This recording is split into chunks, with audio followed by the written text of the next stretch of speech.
Bem-vindos a quem nos ouve ao podcast do Jornal Portugal. Hoje temos pela frente uma missão verdadeiramente fascinante nesta nossa exploração aprofundada. É um prazer estar aqui para esta imersão. E é sem dúvida um tema complexo. Exatamente. Vamos debruçar-nos sobre um livro intrigante e toda a crítica literária que o rodeia. A obra intitula-se Histórias e Histórias de um Cidadão Comum. A Vida Requer Coragem, assinada pelo autor Jonas Lúcio. E repara, a premissa que nos traz aqui hoje é um pouco paradoxal. Sim, bastante. Como é que uma tragédia natural devastadora, ocorrida ali no início de 1983, numa pequena cidade do interior paulista, se acaba por transformar numa obra sobre a resiliência diária e sobre a vida banal das pessoas comuns?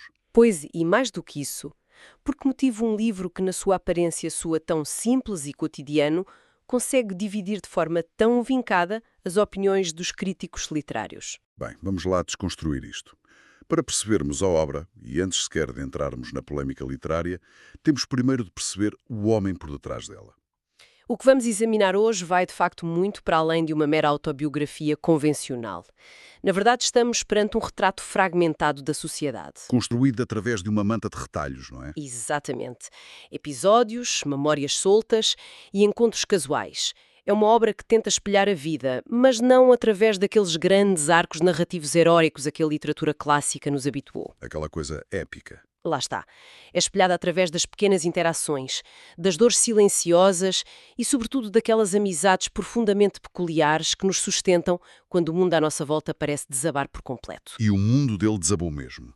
Mas antes de lá chegarmos, quem é o Jonas Lúcio? Ele é natural de Pedreira, no estado de São Paulo, e o seu percurso académico e profissional ajuda-nos a desenhar o perfil de alguém que observa o mundo de uma forma muito particular. Sim, ele tem uma bagagem teórica forte. Ele é formado em Filosofia pela Pontifícia Universidade Católica de Campinas e as fontes que analisamos descrevem que a sua rotina de estudante exigia uma enorme dedicação.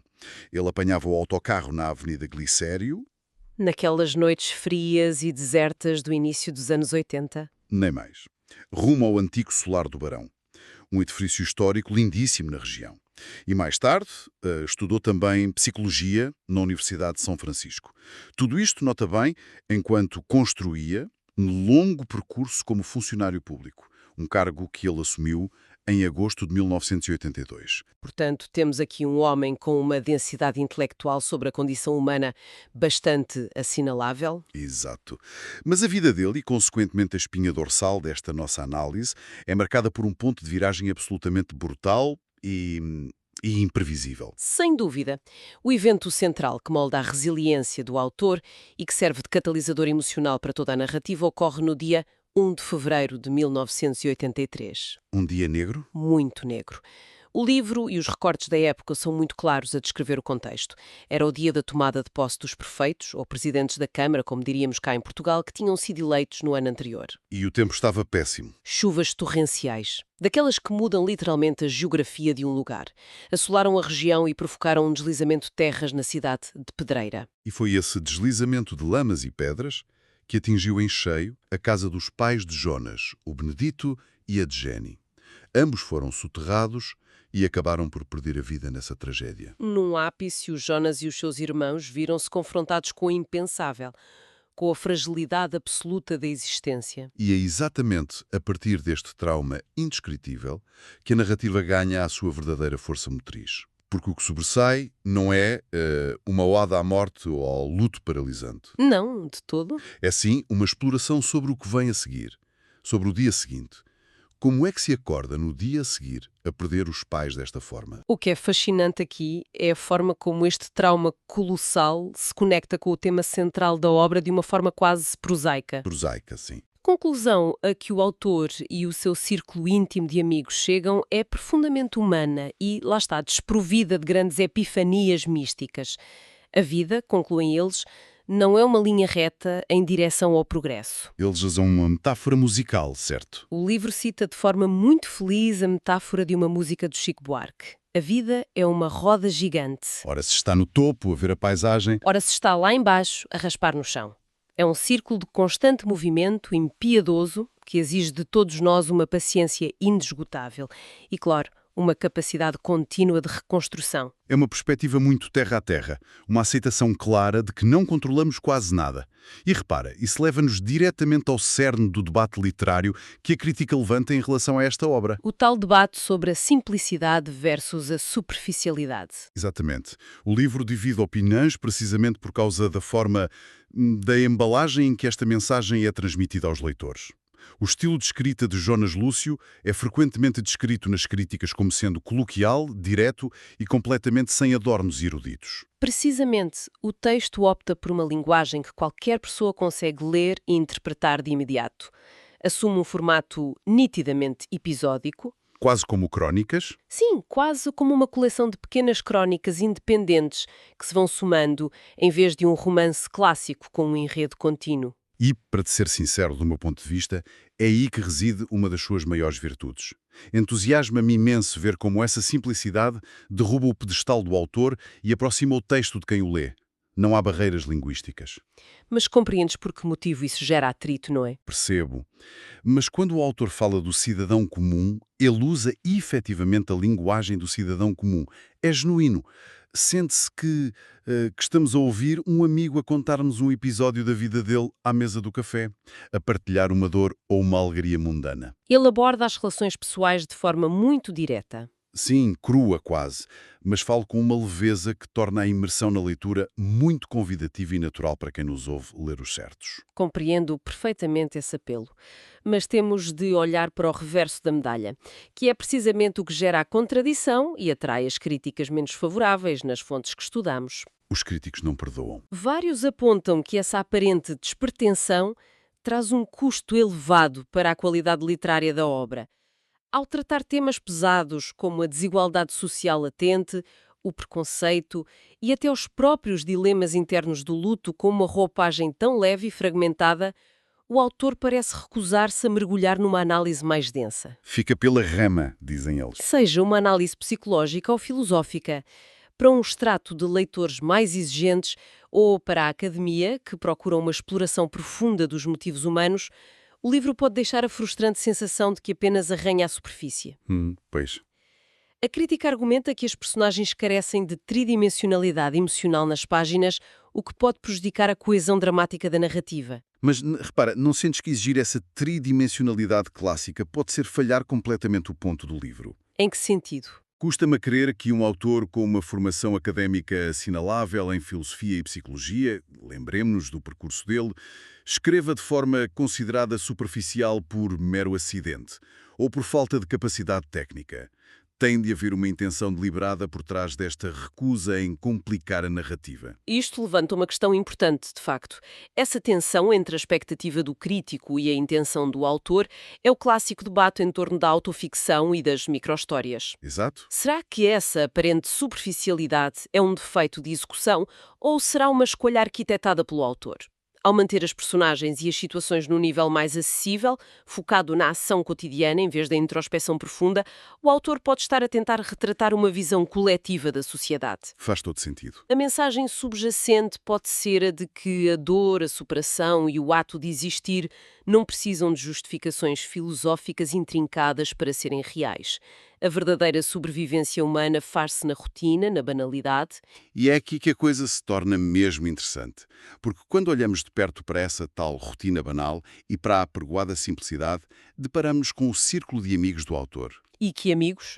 E apesar de o título do livro evocar o cidadão comum, os amigos que partilham estas páginas com o Jonas estão repletos de contrastes e excensidades absolutamente surpreendentes. Não são as típicas figuras cinzentas que a expressão cidadão comum nos poderia fazer imaginar. Longe disso, o autor usa estas personagens secundárias não apenas para dar cor à narrativa, mas para ilustrar diferentes mecanismos de defesa e de navegação pela vida. Comecemos pela Sofia. A Sofia, o retrato que nos é dado é o de uma mulher que é filha de um banqueiro rico e de uma figura preeminente da alta sociedade. Fez o doutoramento em arquitetura na Universidade de Cambridge, em Inglaterra. E domina fluentemente 4 línguas? É alguém cujo currículo a prepara para se comportar com elevação nos ambientes mais sofisticados e elitistas do mundo. Mas depois a narrativa desmonta-se verniz todo com detalhes que a tornam incrivelmente real e hilariante. Apesar passar de todo esse berço de ouro, ela tem uma adoração confessa e incontrolável por comida de rua, as chamadas fast foods, pizzas e pastéis fritos. E a forma como ela viaja? Isso é incrível. O autor relata um episódio memorável em que viaja com ela e o carro vai tão apinhado de tralha que ele mal consegue encontrar espaço para se sentar. Ela leva absolutamente tudo consigo. Toalhas de rosto, talheres, garfos, facas, extra. Tudo numa tentativa quase cômica de estar preparada para qualquer imprevisto logístico. É um exagero delicioso, mas revela muito sobre a necessidade humana de controlo, não achas? Exatamente, o contraste entre o seu intelecto apurado e essa ansiedade de controlo nas viagens é notável.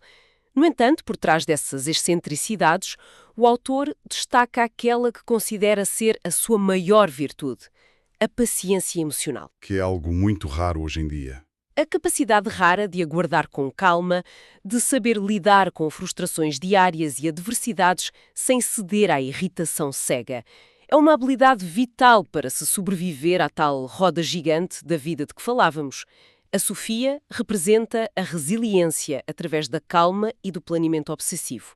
E do outro lado do espectro, temos o Francisco de Campos, que os amigos tratam simplesmente por Chico. O engenheiro. O homem que constrói pontes e viadutos, um verdadeiro engenheiro do mundo físico, descrito por quem o conhece como um autêntico bon vivant.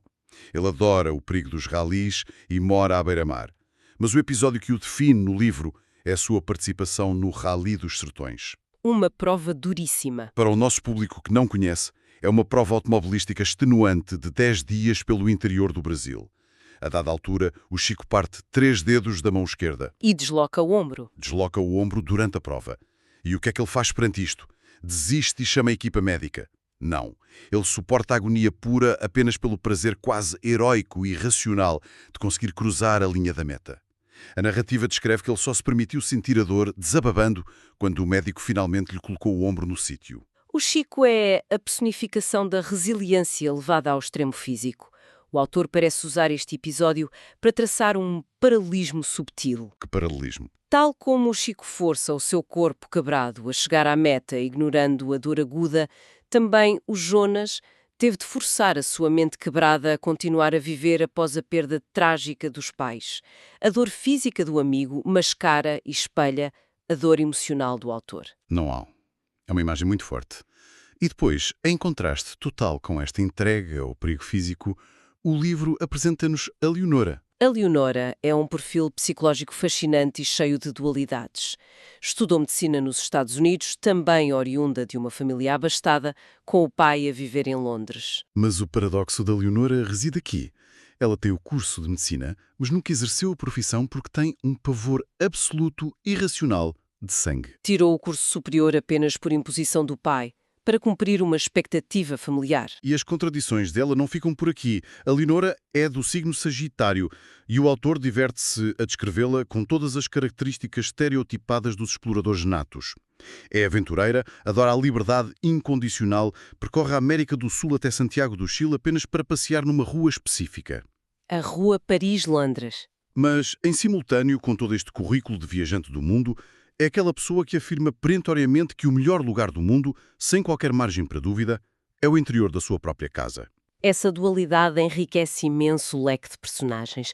Os amigos do Jonas não são figuras lineares e é através da observação minuciosa deles que o autor explora as diversas formas imperfeitas de lidar com os altos e baixos do cotidiano. E é curioso notar que esta diversidade de personalidades urbanas, tão cosmopolitas, contrasta fortemente com o outro grande pilar estrutural do livro, as raízes rurais. A força indomável da natureza. Sim, a ligação profunda ao interior, àquilo a que no Brasil chamam o sertão. Essa mudança de cenário é palpável na leitura. O livro transporta-nos para uma casa cor de salmão na cidade natal do autor. As memórias descritas são incrivelmente sensoriais. Ele fala do pai, o seu ditinho. Exato. O pai plantava agrião num terreno modesto. E o detalhe mais comovente destas passagens é que ele não cultivava aquele agrião com qualquer intuito comercial. O prazer dele era colher e dar o agrião de graça aos vizinhos. Passava o tempo a observar o correr das águas do rio e a ouvir o canto dos pássaros. Especialmente os coleirinhos. É um retrato de uma paz de espírito que parece inatingível nos dias de hoje. E dessa vivência e simplicidade rural brotam também os chamados causos populares, aquilo a que chamam causos da roça, contos tradicionais transmitidos oralmente. O autor dedica um espaço substancial a detalhar a história do seu Arlindo, que é retratado como a quinta essência do homem ligado à terra. E o relato é construído com um suspense quase cinematográfico. Conta lá esse episódio da mata. Ora bem, ele conta como, num dia banal, estava embrenhado no meio da mata densa, quando começa a ouvir passos lentos e pesados à sua volta. Credo. A imaginação dispara. Ele pensa de imediato que está a ser cercado por uma onça, uma paca gigante ou uma anta. O pânico primitivo estala-se-lhe nas entranhas. O suor frio gela-lhe a espinha. A vida toda passa-lhe num clarão diante dos olhos. E o clímax dessa história é maravilhoso. Afinal, depois de todo esse terror noturno, ele dá de caras com um bicho peludo e de olhos anormalmente grandes. Um animal que ele jura, a pés juntos, nunca ter visto na vida. E, no fim de contas, depois de escapar da mata, a tremer, a quem é que ele acredita a sua salvação? Ao acaso. Não, ele atribui o facto de ter saído com vida à proteção divina de Deus e de São Benedito. A fé inabalável está constantemente presente. Vemos isso também no cuidado devoto que têm com as árvores, a forma ritualística como plantam uma semente de Jequitibá debaixo de chuva torrencial. Ou a forma como uma muda de prova rosa é trazida pelo avô, como se tratasse do transporte de uma relíquia sagrada. E é preciso salientar que esta forte ligação mítica à Terra não surge no texto de forma acidental. Lembremos-nos de que o autor estudou psicologia de forma aprofundada. Aqui entra a bagagem académica. Quando analisamos o subtexto, percebemos as claras influências do psiquiatra suíço Carl Jung, a teoria dos arquétipos, o simbolismo e o inconsciente coletivo. O episódio do seu Arlindo na Mata Escura não é apenas uma história engraçada.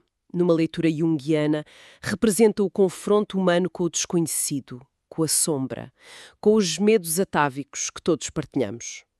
Ele traz esse entendimento mítico, quase invisível para o leitor desatento, para engrandecer as histórias do homem comum. No entanto, a maior influência literária que transparece é, indiscutivelmente, a do escritor brasileiro João Guimarães Rosa. A citação de Guimarães Rosa, que serve de âncora a este nosso mergulho, é absolutamente perfeita para resumir a essência do livro. O que a vida quer da gente é coragem. Uma frase que, à primeira vista, parece um chavão motivacional, mas que carrega um peso tremendo. O Jonas Lúcio tenta aplicar esse princípio aos seus amigos e familiares. Demonstra que o tal cidadão comum possui uma profundidade de traumas e resistência silenciosa que passa despercebida aos olhos de quem só procura heróis de capa e espada. O que nos proporciona uma transição belíssima para o que acontece a seguir na vida do autor. Falamos da tragédia que lhe roubou os pais em 1983. O capítulo seguinte do livro avança no tempo e foca-se no ano de 1984, o ano do rescaldo, do lento renascimento pessoal. Se ligarmos isto ao panorama geral, o contraste que o autor constrói é notável. Para o mundo, 1984 foi um ano carregado de simbolismo. Foi, ironicamente, o ano do título do famoso romance distópico de George Orwell e marcado por tensões fortíssimas da Guerra Fria. O boicote soviético aos Jogos Olímpicos de Los Angeles. E, voltando o foco para o Brasil, as fontes que analisamos sublinham que foi também um ano de extrema tensão política. Foi o ano em que o movimento civil Direita Já ganhou força nas ruas, um contexto de forte oposição ao regime militar da época, uma tentativa de restabelecer o direito de votar em eleições diretas para a presidência. O país fervia de conflito. E aqui, mantendo a nossa habitual neutralidade ao relatar os eventos políticos descritos nas fontes, o que é crucial retirarmos da análise literária é a técnica de justaposição utilizada pelo autor. A grande história versus a história pessoal. E por outro lado, servindo de pano de fundo quase silencioso, temos a íntima e solitária reconstrução interna do Jonas e dos seus irmãos. Abraços com as consequências burocráticas e emocionais da morte dos pais. É uma imagem literária fortíssima. A discrepância entre o barulho do mundo e o silêncio do luto individual. Há uma citação do poeta Carlos Drummond de Andrade, incluída no texto, que capta essa dualidade de forma brutal. A solidão gera inumeráveis companheiros dentro de nós mesmos. É de arrepiar. É uma síntese brilhante do estado psicológico do autor. A solidão imposta por um luto tão repentino forçou-o a um isolamento interno, obrigou a encontrar companhia e força não apenas nos amigos peculiares, mas, sobretudo, no seu interior, nas memórias de infância e nas suas raízes. Bem chegados a este ponto, depois de percorrermos todas as camadas desta obra e os argumentos da crítica, o impacto global deste livro parece-me muito claro e bem fundamentado. Pode não ter a estrutura de um romance épico, e o formato episódico pode deixar pontas narrativas soltas, como argumentam os puristas. Mas capta com uma perfeição e uma crueza notáveis a forma exata e desalumada como as pessoas reais sobrevivem. Sobrevivemos apoiados nas conversas banais de café, com amigos cheios de falhas, medos e excentricidades. E é precisamente por isso que esta análise é tão relevante para o nosso público. Quer sejamos académicos de Cambridge, engenheiros de ralis ou pacatos cidadãos anónimos, todos nós estamos inevitavelmente sentados na tal roda gigante. Todos lidamos com tragédias imprevistas. Ou simplesmente com o terrível desgaste de dias difíceis que teimam em não passar. O que a leitura nos ensina é que a bravura não tem de se manifestar em grandes atos heróicos. A verdadeira coragem é a resiliência anónima e silenciosa de continuar a acordar todos os dias. De plantar um canteiro de agrião para os vizinhos. De conseguir rir das malas excessivas de uma amiga perante uma viagem ou de saber parar para apreciar o canto de um pássaro enquanto se reconstrói uma vida a partir dos escombros de um deslizamento de terras. É uma perspectiva reconfortante e um desafio à forma como tendemos a desvalorizar a nossa rotina diária. E para quem nos ouve deste lado, gostava de deixar uma reflexão final, uma semente para pensar enquanto desligarem este áudio. Se as nossas próprias vidas fossem avaliadas apenas pelas nossas rotinas mais simples, pelos nossos medos mais irracionais, pelas nossas manias e por aquelas conversas banais de telemóvel. Será que pareceríamos rasos aos olhos de um crítico literário? Exatamente, pareceríamos ocos. Ou será que é exatamente no meio dessa aparente banalidade, no emaranhado desses rituais, que se esconde a nossa verdadeira e mais profunda capacidade de sobrevivência face ao caos do mundo? Fica a provocação para o vosso dia. Foi um excelente mergulho nas fontes. Muitíssimo obrigado a todos por nos acompanharem e dedicarem o vosso tempo a mais esta exploração detalhada. Foi um enorme prazer desconstruir estas ideias e refletir convosco. Daqui nos despedimos por hoje. Um caloroso até à próxima. Continuem sempre curiosos e continuem ligados ao podcast Jornal Portugal.